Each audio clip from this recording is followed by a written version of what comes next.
Yeah, Now, yeah, go ahead. Well, I was going to say, because we don't do crosstalk. One at a time.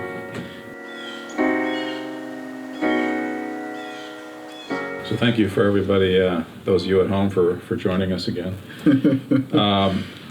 Can't tell I watch a lot of TV, do you? So, as you can now tell, I've actually got my laptop in front of me because I realized that I had the track listing out of order in my notes. So I'm going by the trusted source here.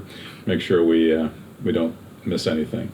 So I had specific comments about specific tracks that jumped out at me. I mean, I just went through it from beginning to end, albeit in a different order. Mm-hmm. But when things jumped out at me, I thought, that would be the most honest way for me to then have a conversation with you. Okay. As opposed to, let me come up with my 5 questions per track. That's not how I went about it. Okay. But I am interested in the ones that I didn't necessarily make any notes of as to what your thought process was, because it's still an integral part of the whole story. Right. So we're going to start with track 1, My Safe Place. Mm. I don't have anything specifically written down for that, but now that I know that's the first one, I know enough about music to know that your first track and your last track, right? Mm-hmm. Those are the most important. Then you kind of figure out everything that happens in between. Mm-hmm. So why is that the first track? So before I had the name for the album, the guy spoke to me pretty firmly about how the album itself should be structured. And I'm not sure if you picked up, but the chord progression, the music in the first track, is a slowed down version of the final track. So I wanted to communicate something with music, not just words. I wanted to communicate that God is with me. He was my safe place in the beginning as much as he was in the end. He was always giving me the space to be safe. He was there at the start and at the finish. And as you can tell, he was there all the way in between.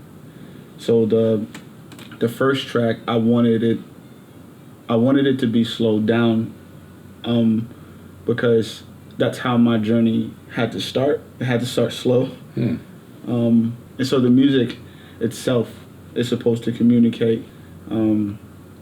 It's supposed to communicate something, not just the words. And then the words are kind of they're a byproduct of this season. I was thinking, all right, if this is the start, how do I kind of what's a good bookend of what you're supposed to look forward to for the rest of this? So this is like my introductory paragraph.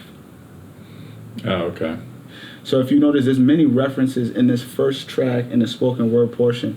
There's undertones of these elements somewhere as you continue to follow along. So it's a true introduction. I wanted it to be a true introduction. Okay. So if like you were a journalist writing, an article in a newspaper, you're taking the tack of, I got to get my main point across in 25 words or less. I got to hook everybody. Right. So that they want to read or listen to the rest of it. Yeah. Go ahead. Well, I was going to say, because we don't do crosstalk. One at a time. So would you have used the word safe, absenting what you now know about, a safe place as we understand it in the rooms? Absolutely. Like as we understand it from the recovery space, I will use it exactly in that space.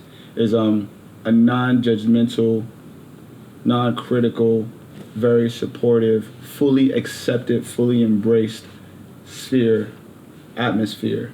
It's like I don't have that place. I didn't have that place until I got to recovery and I experienced the hands and feet of Jesus in that way.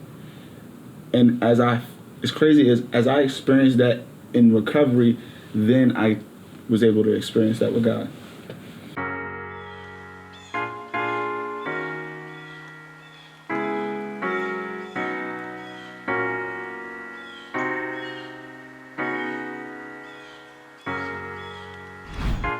Welcome.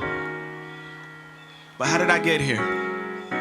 Years of recovery and psychoanalysis have me questioning if the cost was even worth it. For years of introspection, and I still feel worthless. Not void of value, just worth less than what I sell myself for on any given day. I mean, I have job security, if you want to call it that. A wife and what many call financial freedom, I wouldn't call it that. And I realize that freedom is a word loosely used, but I recognize true freedom is a freedom to and not a freedom from. Wait, hold up. That sounds like birthing a vision. Y'all remember that? That my life is still marked by succeeding? I knew that then, but I never resolved to find the answer why. Why do I long for a vision of success, a striving to be great at the cost of constantly being reminded of how barren I am? My soul is yearning for the promise, not my purpose. The work of God, not the work of John, the Isaac and not the Ishmael. I feel like I'm searching for something I've never known and is alien to my conditioning. I'm searching for a safe place where I belong. A place where I can be myself without regard for how I'll be received. A place where I'm not plagued by the compulsion to achieve. A place where I'm accepted, validated, free. A place where I don't have to do. A place where I can just be. A place where I'm accepted, validated, free. A place where I can stop doing. I can just be. And I can just be me. A place where I'm accepted and free. No value from do's and don'ts. A place I can just be. Place that I can just be.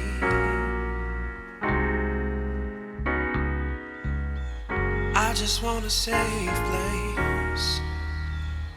Place where I belong. I can just be me.